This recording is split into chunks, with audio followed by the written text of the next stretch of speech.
all the lovely people. Thank you so much for stopping by.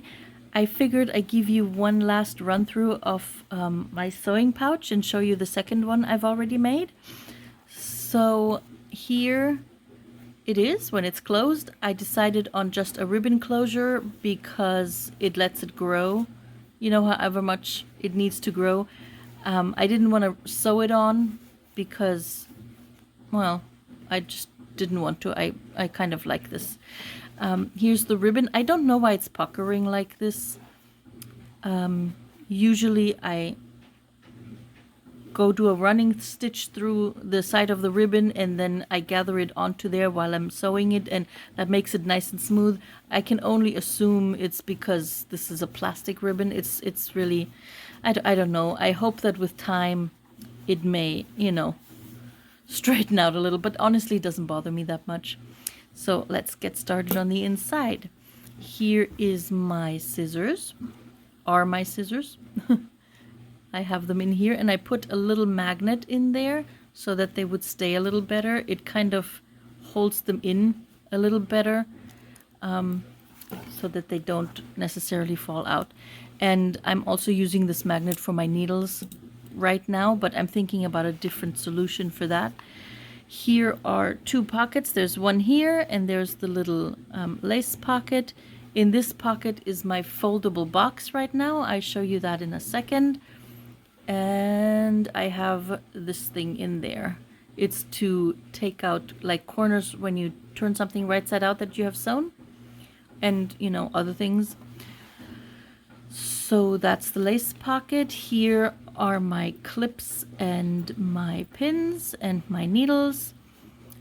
Since the box doesn't have to be here anymore, I'm going to probably just put a small pin cushion there, maybe with another magnet in it, so that, you know, I have that. I put little bulb pins with buttons right there to use. I want to use more of my vintage buttons, so I figured if I put them there, I have them handy and I use them. I changed the thread here because it was too short, and I put this little vintage button on it already. In here right now is my beeswax and my measuring tape and a couple of extra needles that I just found laying around where they weren't supposed to go, and usually also my thimble. And now let me show you my let me put this out of the way. And here's the box that I came up with. I'm thinking about still making these little lines, sewing these little lines so that it's easier to fold. But this is the outside and this is the inside. And the way it folds is simply you fold it like this and you push this behind the button like so. And then you go the other side, you fold it in like this, and you push these two sides behind the button like so, and then you have a little box for your threads or to hold whatever you want it to hold for now. I probably will use it for my thread ends. When I'm done, I just pull it apart and I have a flat little thing to just pop into my little pouch here, into this pocket, and it folds away flat and it doesn't take up much room, but I have a little box for it, so I'm happy with that. I'm still sort of thinking about maybe a better way for the closure here instead of the button.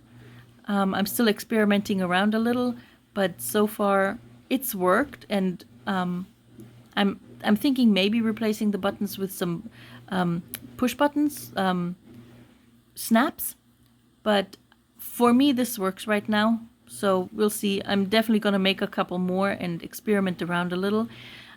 We'll see what comes of it. Right now it works, like I said. And I made a second one. Let me show you that too. So here's the second one. I really like the way this came out. Let me show you. So it's also just a little tie closure. Here's the front. You open it up and there's a pocket right here. It's actually a fairly deep pocket. I can put my whole hand in there, so that's quite a deep pocket. And then there's another pocket right here, and one of the collapsible boxes. This one is a little different. You fold it up like this and then put the little elastic loop around there. Oh, come on. There we go. And there you have your little thread box, or, you know, hold all for while you're working on whatever. You can throw in your little clips or whatever. There is a needle book right here with a little embroidered rose that I made, and a pin cushion. It's non-removable, but you certainly could probably just snip off where I sewed it in. This is for your scissors. It's lined actually with a little bit of reclaimed leather that I have, and you tie the top in with this little ribbon. And I made another pouch here.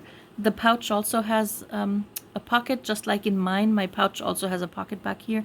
This pouch only has 2 inside pockets, but you could stick something in between here if you needed. Maybe some threads, some embroidery threads or something could be stuck in here, or some pieces of fabric.